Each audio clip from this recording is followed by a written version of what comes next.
The writing's on the wall. Well, in any event, we'll have to think of something to make the public think kindly towards administration because of the Europass. Quite. Europass? Europass? European identity card. What? Bernard, surely you've informed the Minister. Minister, didn't you do your boxes last night? No, I was redrafting the redraft of the draft. Well, briefly, Minister, Brussels is about to decree that there should be a new European identity card to be carried by all citizens of the EEC. Now, the Foreign Office is quite ready to go along with it as a quid pro quo for a deal over the Butter Mountain, the Wine Lake, and the Milk Ocean. The Lamb War and the Cod Stink. And quite obviously, the Prime Minister wants you to introduce the legislation. Me? Yes, well, it's well known that you're pro-Europe, you see. And it would simplify our administration enormously in the long run, so it's a good idea, don't you think? Good idea? Good idea? Not a good idea? Political suicide? Trying to make British people carry compulsory identification papers?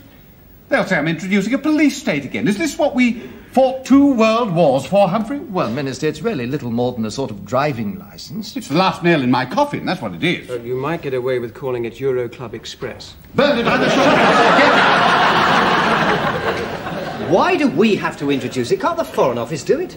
Well, in fact, that was the Prime Minister's original suggestion, but the Foreign Secretary thought that this was a Home Office matter, and the Home Office took the view that it was essentially an administrative matter, and the Prime Minister agreed. They're all playing pass the parcel. Can you blame them when you can hear it ticking? Well, I'm afraid that the identity card bill is planned to be the last action of this department. Wonderful ammunition for the anti-Europeans. Yes, don't the Foreign Office realise what damage this will do to the European idea? Well, I'm sure they do. That's why they support it. Well, surely the Foreign Office is pro-Europe, isn't it? Yes and no. If you'll forgive the expression. The Foreign Office is pro-Europe because it is really anti-Europe. The civil service was united in its desire to make sure that the common market didn't work. That's why we went into it. What are you talking about? Minister, Britain has had the same foreign policy objective for at least the last 500 years, to create a disunited Europe.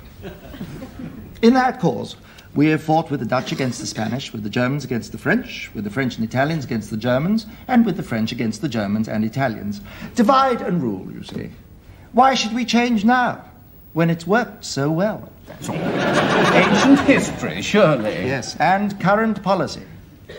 We had to break the whole thing up, so we had to get inside. We tried to break it up from the outside, but that wouldn't work.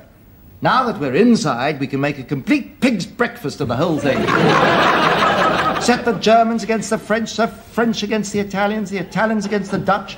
The Foreign Office is terribly pleased. It's just like old times. Surely we're all committed to the European ideal. Really, Minister? If not, why are we pressing for an increase in the membership? Well, for the same reason. It's just like the United Nations, in fact. The more members it has, the more arguments it can stir up, the more futile and impotent it becomes. What appalling cynicism. Yes. We call it diplomacy, Minister.